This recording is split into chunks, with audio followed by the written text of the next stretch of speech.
옛날 한 오님이 죽어서 염라대왕 앞에 끌려갔다. 오님은 젊은 나이에 죽게 된 것이 너무 억울했다. 저를 제발 이승으로 돌려보내 주십시오. 염라대왕은 오님을 불쌍히 여겨 저승사자에게 이승으로 돌려보내라고 명령했다. 저승사자는 자기를 고생시킨 오님이 괘씸했다.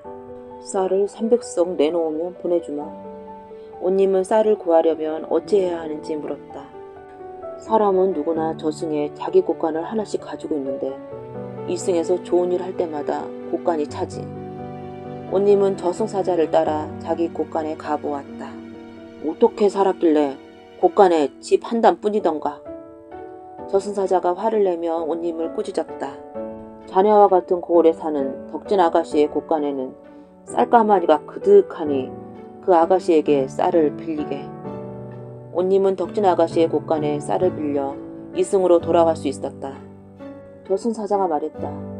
이승에 가거든 덕진 아가씨를 찾아 빚을 갚게. 이승으로 돌아온 오님은 허름하게 입고 덕진 아가씨를 찾아갔다. 덕진 아가씨는 홀어머니와 주막을 하며 가난하게 살고 있었다. 오님은 국밥을 먹고 값이 얼마인지 물었다. 5푼입니다. 아니 왜 이렇게 싸게 받소? 가난한 사람들에게 많이 받을 수는 없습니다. 다음날 오님은 이번에는 돈을 빌려달라고 했다. 덕진 아가씨는 선뜻 돈을 빌려주었다. 낯선 사람에게 어찌 이리 선뜻 빌려주시오? 사정이 있어서 빌리는 것이겠지요. 언제라도 빌리러 오시고 형편이 좋아지면 갚으세요. 이튿날 오님은 쌀 300석을 싣고 주막에 찾아갔다.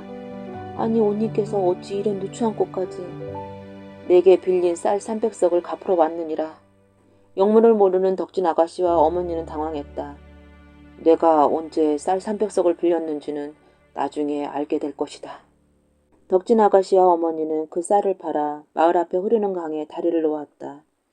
사람들은 그 다리를 편하게 오가며 덕진다리라고 불렀다. 옛날 한 마을에 어떤 부부가 노인을 모시고 살고 있었다. 살림이 넉넉하지 않았지만 부부는 노인을 정성껏 봉양했다. 특히 시아버지께 대한 며느리의 효성이 매우 지극했다. 어느 날 아침 시아버지가 장에 다녀오겠다며 집을 나섰다.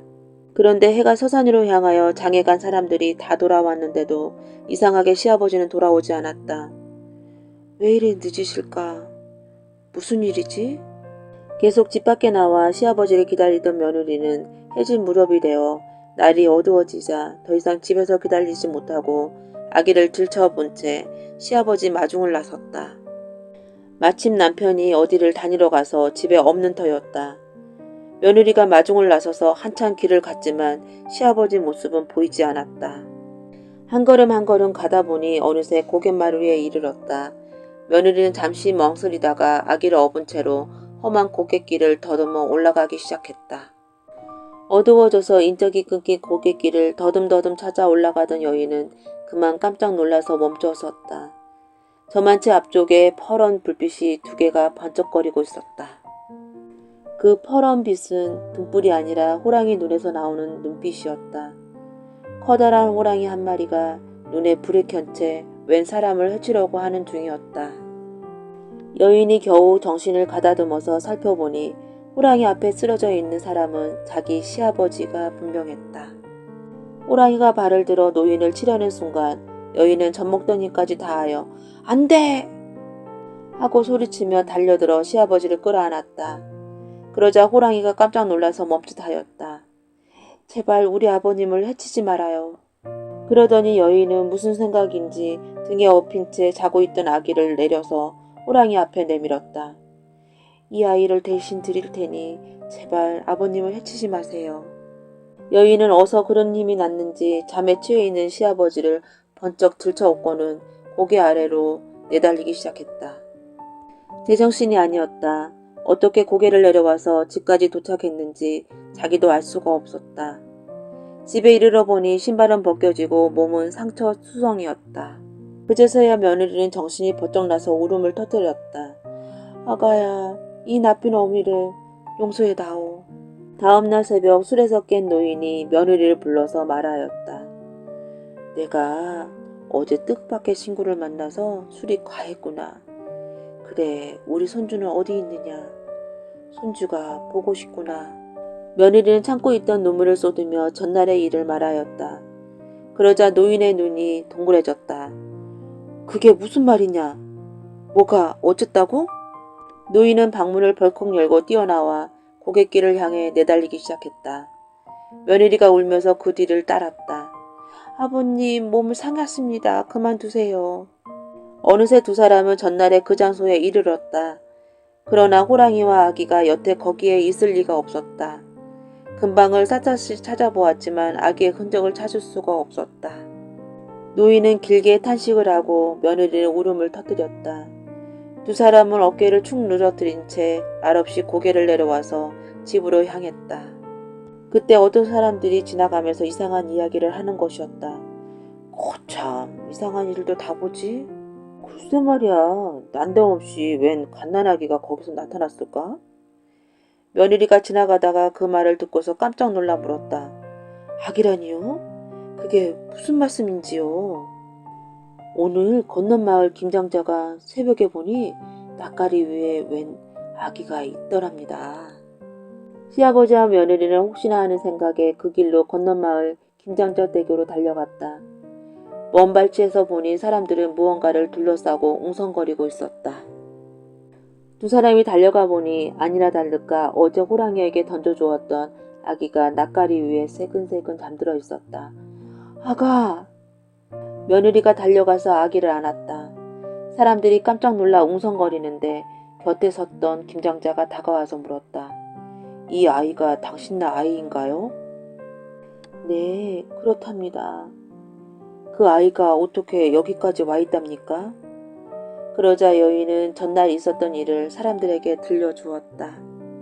그 자리에 있던 사람치고 감탄하지 않는 사람이 없었다. 그때 김장자가 무엇을 생각하더니 말하였다. 하늘이 당신의 효성에 감동해서 이 아이를 살려주셨군요. 이 낯가리의 주인은 이 아이입니다. 아닙니다. 무슨 말씀을요. 이건 하늘의 뜻이니 사양치 말아요.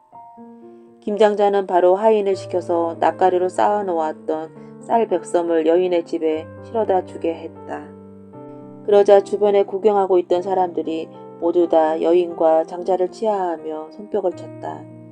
시아버지가 나서서 눈물을 흘리며 감사했다. 그 후 여인은 장자 집에서 받아온 곡식을 잘 간수해서 집안 살림을 일으켜 시아버지와 남편을 잘 봉양하며 살았다고 한다. 그리고 그때 죽을 뻔했던 아이는 뒷날 씩씩하게 성장해서 훌륭한 장군이 되었다고 한다. 옛날에 한 바보가 장가를 들어 색시를 얻게 됐다. 그 부모가 걱정이 되어서 말했다. 처가에서 음식을 차려주거든 만반진수로구나 해야 의식하단 소리를 안 듣는다.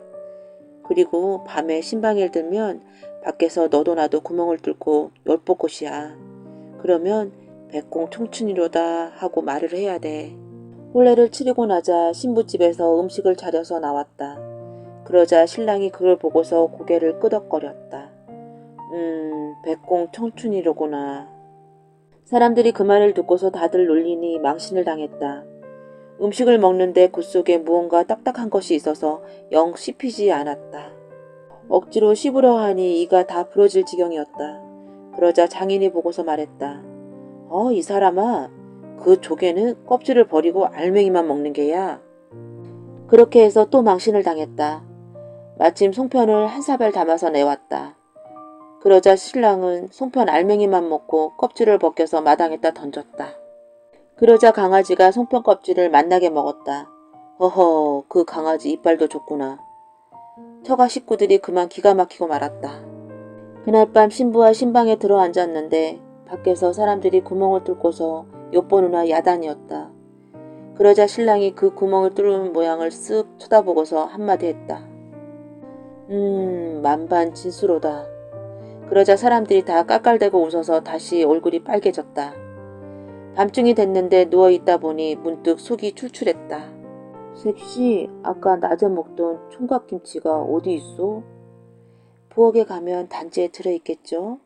신랑은 옷도 안 챙겨 입고 슬그머니 부엌으로 들어가 김치단지를 찾았다. 단지 속에 손을 넣고는 김치를 한 움큼 찢고 손을 꺼내는데 손이 빠지지 않았다. 어허, 이거 왜 이러지? 아무리 해도 손이 빠지지 않자 신랑은 단지를 손에 낀 채 밖으로 나왔다. 마침 평상 위에 희끄무리는 돌덩어리가 보이기에 거기다 대고 단지를 탁 쳐서 깨뜨렸다. 그런데 그건 돌이 아니라 평상 위에 누워있던 장인의 대머리였다. 아야야야, 어떤 놈이냐? 그러자 깜짝 놀란 신랑이 황급히 도망가 숨는다는 것이 마당 한 구석에 선 감나무 위에 올라갔다. 그 바보 신랑이 색시를 데리고 집에 왔다. 시부모께 인사를 하고 처갓댁에 갖다줄 이바지 음식을 장만하는데 따뜻하게 인절미를 했다. 색시가 콩고물을 묻히며 인절미를 썰다가 그래도 신랑을 챙긴답시고 시부모 몰래 슬쩍 인절미 하나를 들어서 신랑 손에 쥐어주었다. 뜨거! 그렇게 신랑이 소리치니 색시가 무안해서 둘러댔다. 아이, 콩고물이 튄 걸 가지고 뭘 그러세요. 그러자 신랑이 손에 쥔 인절미를 내밀면서 눈을 부라리는 것이었다. 뭐? 이게 콩고물이라고? 이렇게 큰 콩고물이 세상에 다 어딨어? 그래서 색시는 그만 얼굴이 새빨개지고 말았다. 다음날 처가로 떠나는 아들한테 어머니가 이바지 음식을 싸주며 말했다. 자, 이걸 가지고 가서 장인 장모께 구경시켜드리고 오너라. 알았어요. 네, 처갓집은 어딘지 알지? 동네 이름이 염통골이니 잊지 말고 잘 찾아가야 해. 염통골, 염통골. 신랑은 혹시라도 동네 이름을 잊을세라 입에다 염통골, 염통골, 염통골 하고 처갓집을 향했다. 그런데 그만 조그만 개울을 펄쩍 건너뛰다가 그 이름을 홀딱 잊어버리고 말았다. 뭐더라? 뭐더라? 신랑은 뭘 생각하더니 갑자기 쭈그리고 앉아서 개울물을 퍼내기 시작했다. 그러자 지나가는 사람이 궁금하게 여겨서 물었다. 지금 뭐하고 있는 거요? 글쎄, 이 개울에다 처갓집 이름을 빠뜨려서 찾으려고 물을 퍼내고 있는 중입니다. 그러자 그 사람이 기가 막혀서 한마디 했다. 온참, 머리가 염통 같은 놈 다 보겠네. 그러자 신랑이 무릎을 탁 쳤다. 옳지, 찾았다. 염통골이야, 염통골. 드디어 신랑은 염통골을 찾아서 처갓집으로 들어갔다. 그는 장인 장모한테 다가가 집에서 싸온 음식을 내밀었다. 저 이거 좀 구경시켜드리고 오랍니다. 장인 장모가 보따리를 풀어보니 떡과 술이 먹음직스러웠다.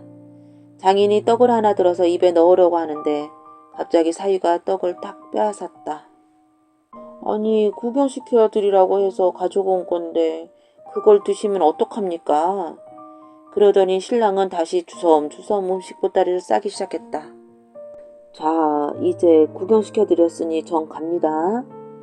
그렇게 휘휘 돌아서 제 집으로 돌아가니 장인 장모는 그저 푹푹 한숨만 쉴 뿐이었다.